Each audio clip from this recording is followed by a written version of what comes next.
What's going on, everybody? Eric Lindquist at Odd Shopper, and this is Lindy and Friends.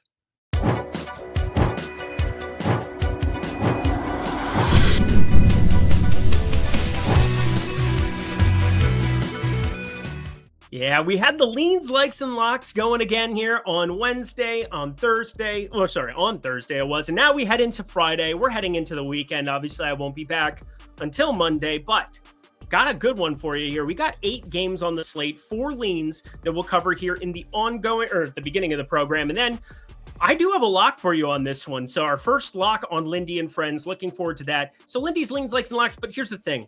Is that we're brought to you by Tails. You guys can sign up down below for Tails, $5 for my premium Discord, as well as tons of other cappers that you can comb through. But Lindy 5, that gets you $5 for your first week of the Lindy Discord. And that is Lindy and Friends, myself, and my dude Eitan Shander, who you saw on Thursday, gave you a good one.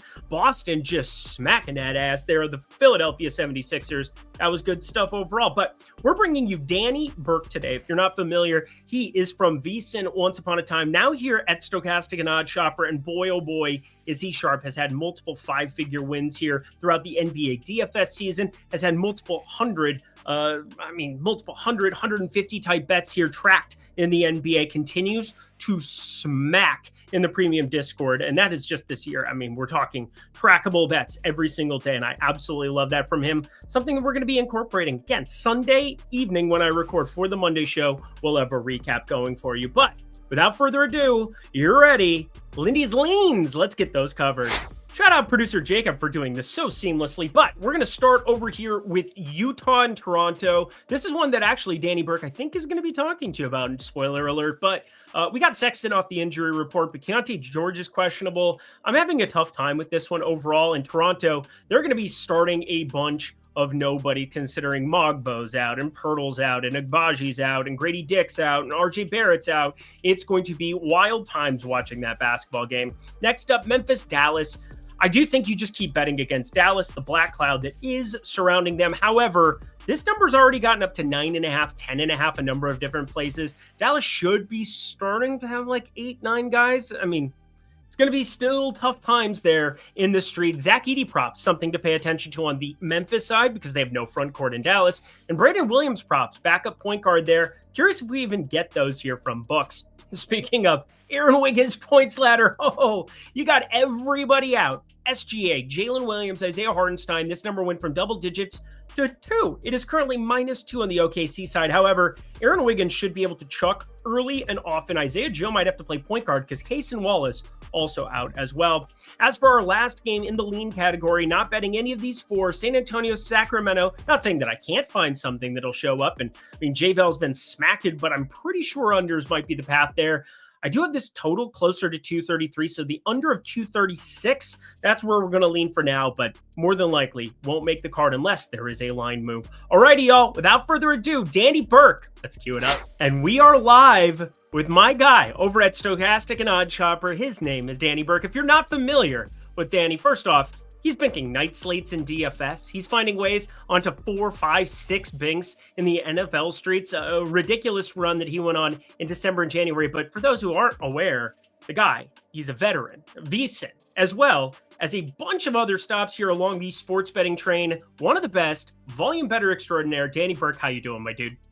I'm doing good, Eric. Appreciate you having me on. You've been doing excellent work here. So happy to join along and talk a little bit of hoops tonight, my friend. Well, if I can get this under across for Indy, I mean, it's always going to be scary with Indy and Atlanta. They're on pace for the under as it stands right now. Also on pace here at halftime, New Orleans. We got some work, plus 5.5. We got some points to work with here. They're up 3 at the half against Houston. So just a live update here from last night's video. But for those that aren't aware, we're obviously bringing people from the Tails Discord over at Odd Shopper, and we're bringing them onto this program first off because I really like them, and these are the top of the top. DK DFS, into Eitan Shander, into Danny Burke. I'm just excited to hear your process a little bit on how you're going to attack an 8-game slate here on Friday, and then we'll get to the pick, of course, but just want to see what you are looking at here from a process perspective. Yeah, I mean, first things first, just monitoring the injury status, right? And we're getting a lot of updates throughout Thursday. We have been, and it's a funny slate going into this Friday spot, Eric, especially when you look at a situation like with the Oklahoma City Thunder, who are just deciding to sit everybody in this game and hosting the Blazers, and now the spread is down to about 2 in most places as we're talking at this moment. And you look at one of those spots, and this could just be me speaking anecdotally, but a lot of times when you're missing those star players, you get that resurgence. And yes, that is a common theme that people like to follow, but especially on a team like Oklahoma City, where you're very well seasoned with all your players. They're in a lot of blowout games. So a lot of these reserve guys get this extra playing time. So it's not like they're just being thrown into the mix going, hey, try your best out there. We'll see how you can do and coordinate with each other. No, they have a lot of camaraderie and there's a lot of comfortability. And I'm not saying this to say it's my pick, but it was one that I pondered. But for example, that injury situation could be a little bit of an overreaction. You get why it's moved out so much, because you're missing practically all their star players, but you still have to consider the rest of the talent there and how much experience they do have in other games too. Then you have the other side of it with like the Jazz and the Raptors, two teams who are just pretty much not actively tanking as much with Toronto, but certainly on the side of Utah. So just seeing which players are available going into it right now, and then those early line moves overnight, certainly want to monitor those. Try to jump in on some as soon as possible if you have that conviction. And if you're kind of waiting for more injury news, just being aware of where it opened, how it was moving overnight, and then seeing that process develop throughout the morning. That's in terms of the side and totals. In terms of the props then, Eric, which is a majority of my handicap that I've been giving out in tails, I mean, obviously PortfolioEV plays a large factor in the benefit of a lot of the plays that I've been dishing out. I mean, I'm not necessarily in terms of giving out the plays, blindly betting it, which is what it's great about PortfolioEV, and we're obviously recommending that. But I like to then, with the plays I'm giving out, because not everyone's going to be able to punch them all in when I'm dishing them out, going with the ones that I feel highest about. I'm getting the signal from that a lot of times from PortfolioEV, adding in my own projections, handicap analysis, also checking on the stochastic side with our DFS projections, correlating that all together. And then if I like it enough throughout all those factors, those are the plays that I'm dishing out. But I mean, certainly the tools provided by Stochastic and OddsShopper are helping a ton. And yeah, that's pretty much the daily basketball process that goes into my handicap. Nice combination of origination on top of market-based betting, because I mean, market-based betting, some people just think, oh, you're just taking the best line wherever it is. That's a part of it, but there's an algo that goes into it. We're comparing sharp sports books. We're putting everything together so that you don't have to. And then obviously from bottom-up betting, when we're originating something that I do, something that you do as well, it's always good when you can kind of have both sides of the lanes kind of corresponding on the same play. There's no doubt about it. I'm curious, before I ask you for your play, where do you think Aaron Wiggins' point prop opens tomorrow? Because we brought up OKC, and a lot of what I do is like taking the last 10, last 20 props that we've had for each specific player. Wiggins has been sitting around 15.5 points with no J Will out there, with no SGA, with no Isaiah Hartenstein, and a questionable Chet Holmgren. I talked in the lean section, which, just popped up 5 seconds ago. Aaron Wiggins' points ladder is something I'm interested in, depending on where we see for an opening number. Do you have like a crazy, crazy number in mind? Because I think it might be a lot higher than people think it is. It probably will be, but a lot of times when we're expecting that to happen, I mean, you still get a lot of advantage off of these books because something that's not maybe at the beginning, depending on who opens this number up, right? And again, that goes back to the advantage of a PortfolioEV. It's going to be computerized to a certain degree. Yes, they're obviously going to be aware that a lot of players are missing, but they're not going to completely overestimate and expect what can happen. But you take into account, yes, he's going to be, a huge shot producer in this game. Production level is going to go through the roof. But then also the matchup against the Blazers, a bottom tier defense. So, I mean, we may get a chance where it's, lower 20s. And I mean, the expectation, you're thinking like 25 plus in this game, probably for him. So if you're getting under maybe say like 22.5, which probably is going to be the case, unless I'm underestimating where the books are going to put it, I think that could certainly be a viable look toward the over. Kind of what I'm looking at too. Again, 22.5, 21.5. If that's going to be your opening number, and again, these are very finite deals. Like we're looking at minus 115, minus 110. A lot of books in these situations are going to increase your VIG. So it might be minus 115, both sides of it at open and throughout the entire day because of the uncertainty. But these are the things I'm always thinking about night before doing this program for the last 4 or 5 years. Welcome to my world, Danny. But with that said, you've got to play for us before getting on out of here. Please tell the people. Yeah, so I'll be transparent here again. With a lot of these injuries, it hasn't been the most attractive slate to prepare for the night before. But the one that I already kind of alluded to that I would look at and think that there is going to continue to be movement toward the over. It looks like there already had been, and maybe I'll be wrong, but we'll see. It's the total going over for Utah and Toronto. Now is absolutely gross and disgusting and just horrendous as this may seem because of everybody missing. The counterpoint to that is, yeah, you're missing, say, John Collins, Clarkson, Markkanen, and then on the side of Toronto, RJ Barrett, Grady Dick, Pirtle, etc.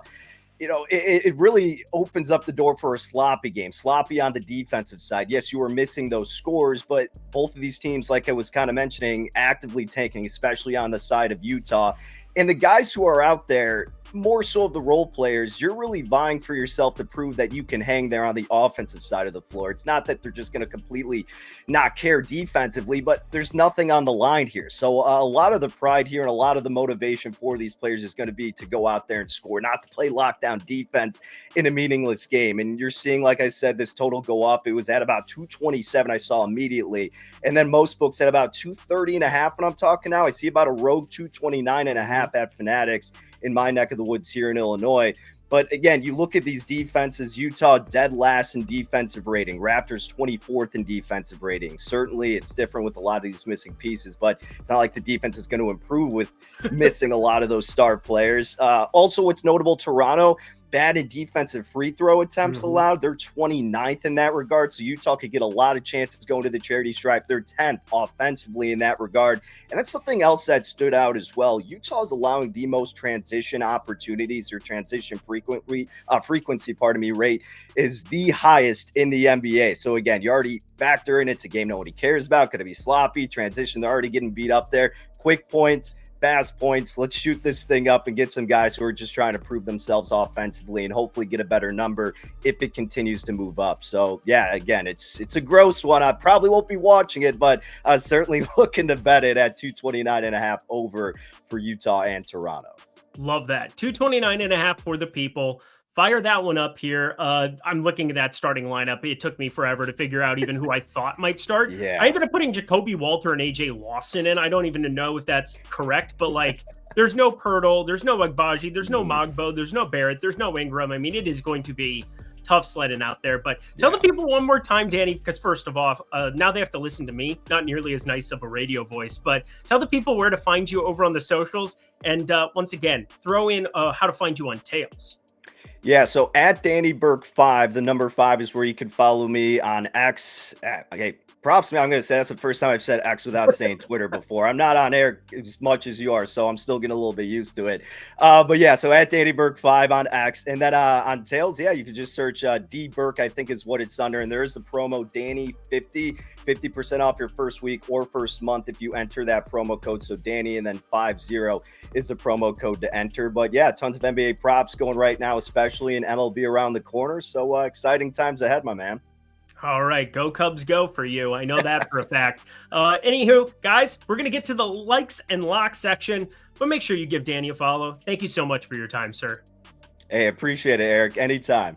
The people ask for the plays, and the plays they shall receive. And in fact, Lindy and friends, we've had all of 3 days. Again, this was a nice time to experiment and figure out if this can be serviceable for the NBA and MLB season, because let's be serious, it's going to be really hard for me to have 2 coverage videos of like 15 games, 8 games.